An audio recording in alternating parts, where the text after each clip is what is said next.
અગત્યનો એવો મુદ્દો છે ફાયર સેફટી બાબતનો.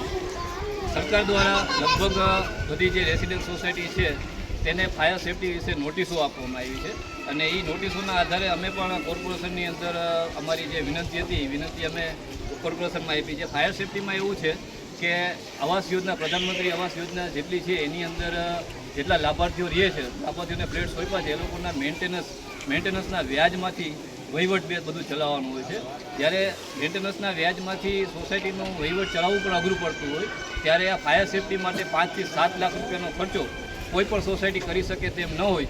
અમે અમારી રજૂઆત જે છે એ મેયર સાહેબને અને મ્યુનિસિપલ કોર્પોરેશનના જે ચેરમેન છે એમને પણ કમિશનર સાહેબને પણ કરીએ છીએ કે ભાઈ જો અમે આ ફાયર સેફટી જે છે કાં તો અમારી સોસાયટી જે પ્રધાનમંત્રી આવાસ યોજનાની જેટલી સોસાયટી છે એને તમે બાકાત કરો અથવા કોઈ સ્કીમની અંદર થોડુંક યોજનાના લાભ તળે એને તમે સમાવેશ કરો અથવા તો જે કોઈ અનામત ભંડોળ સોસાયટીનો છે એ અનામત ભંડોળ તોડી અને એ અનામત ભંડોળની રકમમાંથી જે કાંઈ ફાયર સેફટીની જે રિન્યૂ કરવાની રકમ થતી હોય એ તમે મેળવી લો.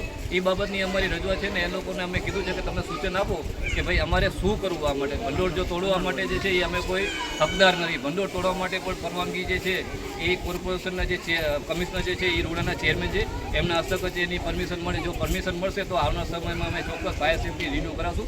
એ સિવાય અમારી આગળ ફાયર સેફટી રિન્યૂ કરવા માટે કોઈ ઓપ્શન જ નથી બનતું કેમ કે અમારી આગળ ફંડ જ નથી.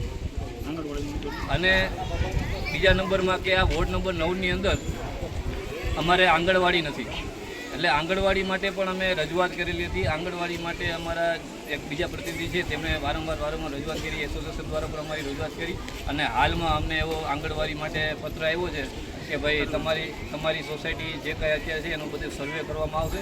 સર્વે કરવા બાદ બરાબર છે જ્યાં કોઈ થઈ શકશે ત્યાં અમે આંગણવાડીનું આપશું. એટલે આંગણવાડી માટે પણ અમે લાંબા સમયથી માંગણી કરેલ છે પણ એ માંગણીનું પણ અમારી હજી લગી કોઈ નિરાકરણ આવેલું નથી. આવા અનેક પ્રશ્નો જે છે એ 2000 અને ખરેખર જોવા જઈએ તો કોઈ સરકારને અમારી એ વિનંતી છે કે આવનાર સમયમાં તમે ગમે ત્યાં પ્રધાનમંત્રી આવાસ યોજના જેવી બીજી કોઈ સોસાયટી તમે જો કરો તો ત્યાં પહેલાં સુવિધા છે લાભાર્થીઓને સુવિધા પૂરી પાડો અને પછી ત્યાં લાભાર્થીઓને રહેવા માટે તમે ત્યાં કોઈ આવી આવાસ યોજનાનું નિરાકરણ કરો.